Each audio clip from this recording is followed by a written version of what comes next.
Good morning, tribe. Welcome to a brand new series that we are going to be starting here on the channel called Mapping the Mystery.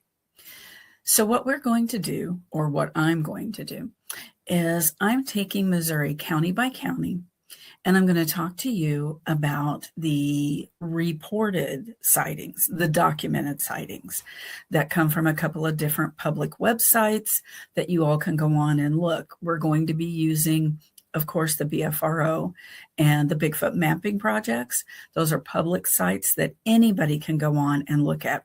And like I said, we're going to be talking mainly about documented sightings. But also we have some things, that people talk about that aren't written down. So let's jump into the first one. The first one is a sighting. It's a Class A. And Class A, Class B, and Class C. Class A is pretty much unmistakable. You know what you're looking at. Class B, there's a little more, maybe it's not as clear, for you. It also could be sounds. Class C it's not a clear sighting by any means. It could be sounds, vocalizations, tracks, those kind of things. So that's what the BFRO sighting class is. So this first one, just a line that'll grab you. It's two gentlemen. They're walking down a trail from hunting, and he says, all of a sudden, to my left, there's a disturbance, and out of nowhere, off the side of the hill, this thing tears out and runs in front of the trail in front of him. And he said there was no mistaking it was a Bigfoot. So with that being said, let's get into it. This happened in 1975. It was the summertime. It was July. So here in Missouri, it's awful. It's sticky. It's nasty. These two gentlemen had been hunting. I'm not really sure what they were hunting in July. That's not deer season. So, but they'd been hunting, and they were headed back to the car. And they're walking along, and the gentleman that's telling this is a school teacher. And I don't know if he was a school teacher at the time, but when he reported it, he's a school teacher. And he's talking about he's head down, just paying attention to the trail to get out because he's tired. They've been out there probably before daylight, and they're headed back to the car. And what he says happens then is he's talking about the brush is really thick. It's difficult to get through, which anybody that's been in a rural part of Missouri understands that. He says, so suddenly I hear an incredibly loud disturbance to my left, and at the same time, my friend froze in his tracks. That's acceptable. As I look to my left, the animal, there is no doubt, a Bigfoot, comes tearing down the ridge right in front of us. It could have not been more than 10 to 15 feet. It was so close, it must have been sleeping. So he thinks that they, by walking out, woke it up from someplace, because reading between the lines on this, he seems to think that they've disturbed it. It was startled. It jumped up and ran through the bush. Because he said must have been sleeping, because something that big would have made a lot more noise crashing through the brush on approach. Well, that's not necessarily true, because any of you that have gone out and gone Bigfoot hunting knows that those things can sneak up on you. They can get really close and you don't hear it. So I kind of get it. Maybe he did startle them, or maybe it was making a statement. We don't know. That's the whole thing. We don't know. But let's go on with his report. Both of them watched it run past. He says it ran past on the right and down the ridge and disappeared into the forest. It was huge. It was covered in black fur and had long, long arms. That's a typical description. It went by us, and as it turned, it turned its face toward them. And he said its face was flat and hairless. Now you have to remember, this all happened probably like in 15 seconds. So, he's got a lot of detail for something that happens so quickly. And some people are really good at that. And when you have something like this happen, it's a frozen picture in your mind. You can go back and look at it several times because our poor little human brains have got to have a box to put this in, and this doesn't fit. So let's go on. He says it turns to look at him. The face was, didn't have any hair on it, flat, and almost black. He says it looks like it had been caked with mud all its life. It was bent forward slightly and still running. And he said he estimated it to be between 7 and 8 feet tall. And shocked at the speed. And that's another thing that we hear all the time, that for the size of these things, that they're incredibly, incredibly fast. And they are. I mean, what I have encountered, they can be incredibly fast. This encounter took no longer than 10 seconds. See? So very quickly, very quickly. And he said, we both stood there scared to death. And that happens. Your brain just shuts down because you don't realize what you've seen. So they're standing on the side of this hill. They've just had a Bigfoot encounter. They've got guns in their hands, but did either one of them think about that? Probably not. He says that they were both familiar with the concept of Bigfoot and had heard stories of monsters in the woods. After we both got under control, he said, he asked, what was that? And his friend said, I don't know, but I'm getting out of here. And that's a typical response too, is just get out of the woods, get out of the woods. He said, we both started to run the best that we could, because you have to remember they're still in a very rough terrain. Even though there's a trail, they're on the side of a hill. He said they reached the fence line and the road was about a mile in front of them. And to add to their terror, this just added to the terror because they had so far to get to the car. When they did make it out of there with nothing else happening, he said he had to report it somewhere. One of the things that he says that he also notices that there were some screams shortly after the sighting.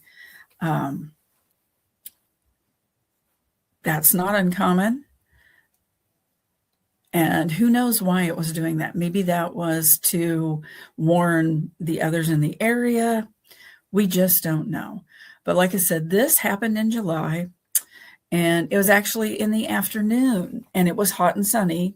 So I'm not really sure what they would have been hunting, but this gentleman was 31 years old when this happened. So he's not a kid, but it's something that stuck with him for a very long time. Now, this happened in Stone County, Missouri. And the reason I'm starting with Stone County, Missouri is that is where I was raised. And I lived in Stone County until my late 20s. So Stone County holds a special place for me. And we have 4 documented sightings on this site. And on the other side, there's 2 or 3 more. Well, when you get into southern Stone County, there's a lot of lake there. And the lake spans 2 or 3 counties, I think. So there's probably the counties close to it. It's probably the same group of Bigfoot that are just moving in and around the area. So let's move on to another one.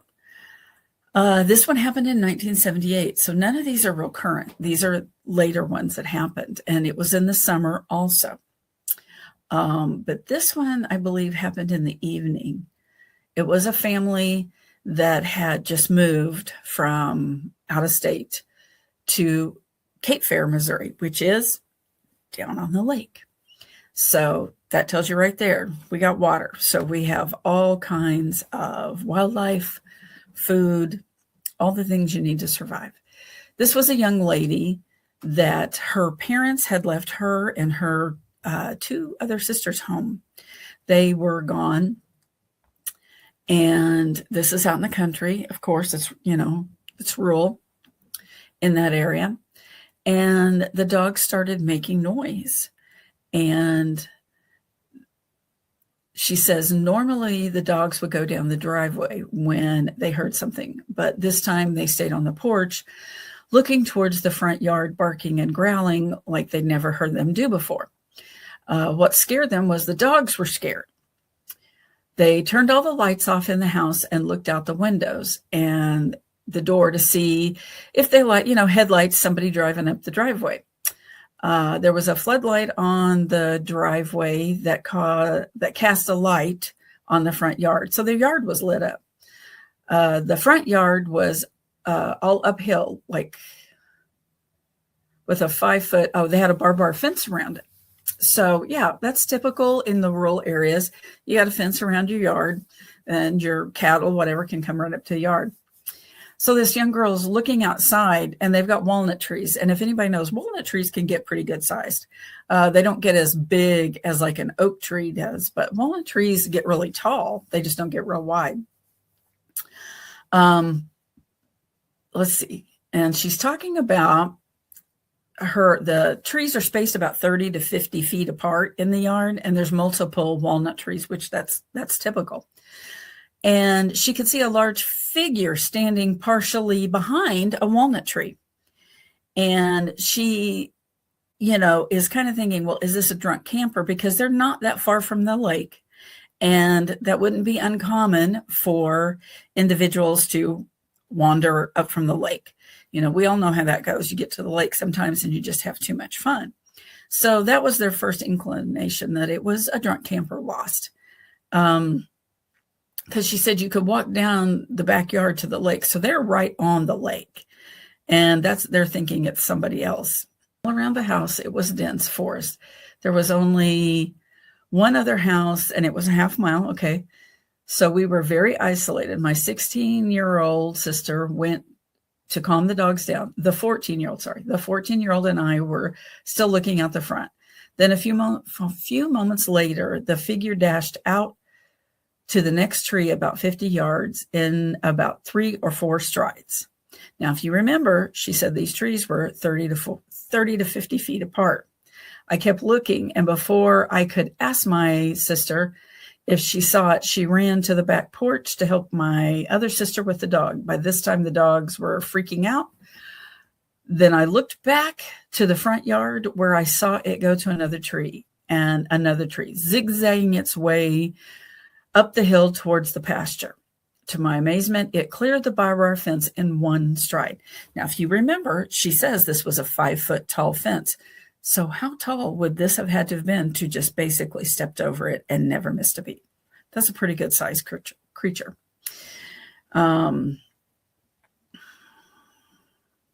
So they told their parents about it when they got home, and they just blew it off. Unfortunately, that's how that goes sometimes with kids.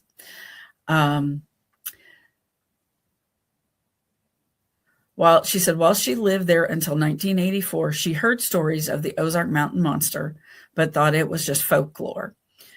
She did have several conversations with old timers from the area with stories about Bigfoot sightings over the years. So see, there's a lot of stories in this area that have never been documented. She says that they've never had the courage to go public. At the time that she reported this, she said, I'm now 37 and still do believe to this day that I saw Bigfoot. I still get chills when I think about it, and I have chills while I'm typing this. So here are 3 teenage girls at home by themselves at night, and something runs through the yard. Able to clear a 5-foot barbed wire fence in one stride and not tear it up. They did not ever find tracks. The environment of this area, it was a very densely wooded area, steep bluffs, creeks and pastures, that's typical Stone County, Missouri for you. So this is yet another one out of Stone County, Missouri. So like I said, we've got a couple more here. This one happened in 1978. So both of those were older. Then in the summer of 1981. So we're getting there. We're getting there. Oh, no, not, let's see. Yeah. Summer of 1981, Stone County again. And this is closer to Branson this time. So it was a Saturday night on a full moon. And this person had their curtains closed. It said the creature walked up to the window. It was very tall. It was covered in hair. It breathed heavily, and its head was kind of pointed. So the conical, like we've talked about, some of them look like that. Some of them don't. It was very tall and covered in hair. It breathed heavy, and its head was kind of pointed at the top. I also noticed that it almost seemed like it had no neck. It stood in front of the window for about 2 or 3 minutes. Now, that's a long time because most of these sightings don't last that long. It was listening and trying to look in. I knew it was no joke because we had no neighbors at the time, and this person was very scared. And I believe that they were a younger child on this one. The next day, I told my sister what I had seen that night and discovered footprints around the house. They measured about 20 inches long. I never told my parents because I didn't think they would believe me. See, yet again, you got to listen to those kids. They're seeing things that we don't always see. Let's see. We also measured the window and discovered that the creature had to be at least 8.5 feet tall. I know that whatever I saw scared me so badly that I wouldn't go outside until I was 15. It also rained that Sunday and washed the prints away. So this person was sleeping and was woken up by something outside the window breathing. And they found the footprints the next day. The sister was the witness to this. And this is 10 p.m., full moon, clear sky, hot summertime. The environment was close to the lake again. So those lakes and caves, those are prime places to hide and for them to hang out in. So the last documented sighting that we have, now this one happened in 2003, and it was actually in the fall, in November, and this was in Stone County, Missouri, and it says the nearest town was Kimberling City. Now this one, at the time of the report, they lived in a home located a couple of 100 yards from the shores of Table Rock Lake. Oh, looky there. There's that lake again. Table Rock Lake. Their house was situated back on a long cove and uphill from the lake.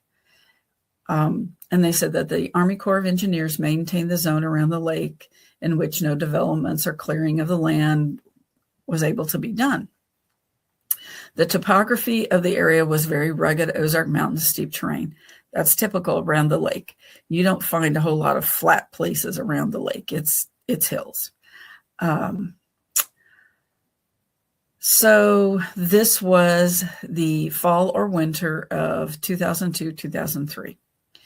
And it says that this person and family members began to hear whooping type animal voice vocalizations originating from a large tract of woods behind their house. The whoop sounded more manimal than bird and louder, which would likely be produced by forest animals. The calls varied. They produced the whoops. They would rise and pitch. Around the same time, evidence of mountain lions and cougars was present. A couple of neighbors had found, and family members had found had visual sightings of a large cat, which that's typical in this area. They will tell us we don't have mountain lions here, but in the last 2 years, there's been in the state of Missouri over 175 sightings. So we do have mountain lions here. Let's see what else. A few times the cougar scream was answered by whoops or vice versa. On one occasion, I was woken up in the middle of the night by the strangest, creepiest howls. They were very loud, and the marker of them was moving, or the maker of them was moving very rapidly up an extremely steep mountainside from the lake cove behind the house, and was soon beside and then past the house, still moving up the hill, howling and screaming the whole while. Now, this is typical too. I was on a Bigfoot expedition with another BFRO member, and we were over a little more south central Missouri.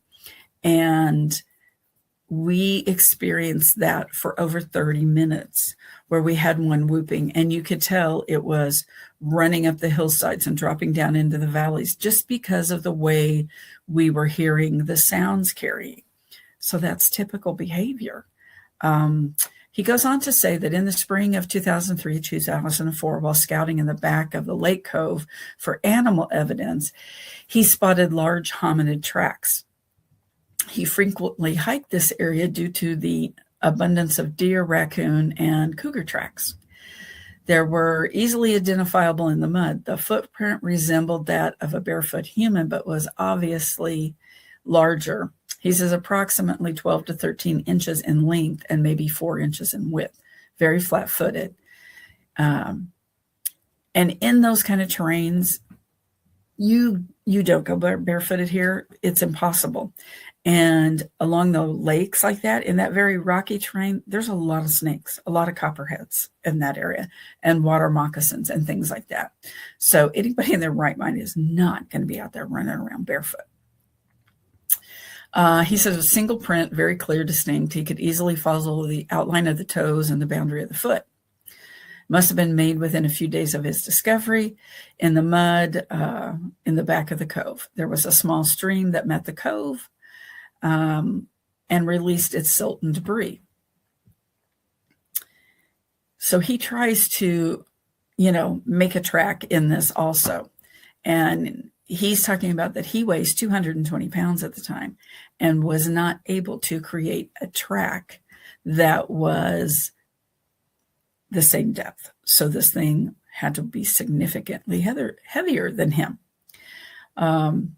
He goes on to say that on either side of the washout, it's bare, rocky shoreline. It's typical. It's very difficult and extremely uncomfortable to walk on the sharp and varying rocks. So see, anybody in their right mind is not going to be out there barefoot. Whatever left the print jumped from one shoreline to the middle of the washout, landing on one foot and only leaving the one print, and then bouncing off one foot in a continuous motion to the other shoreline. So maybe it was in running. This was a stride. I mean, because we've heard, when they're running, their stride length is ridiculous. That's a possibility of what happened. He said the only time that humans venture into this area is during hunting season, or to exit a boat, or to retrieve something. Because of the stumps, rocks, and other obstacles in the cove, it's very unlikely that any fisherman or boater was there that far back in the cove. So let's see if there's anything else.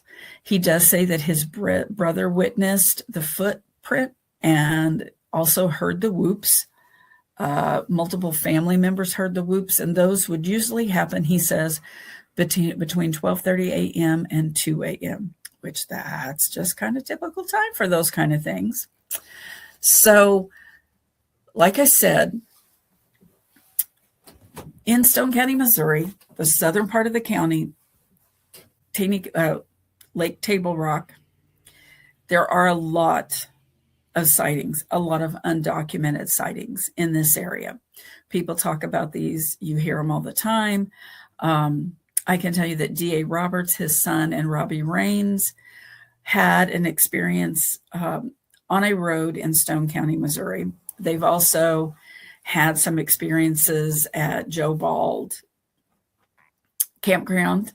Those are both in Stone County, Missouri, and those are credible. I also have a friend who has a research area, and he's had all kinds of things happen.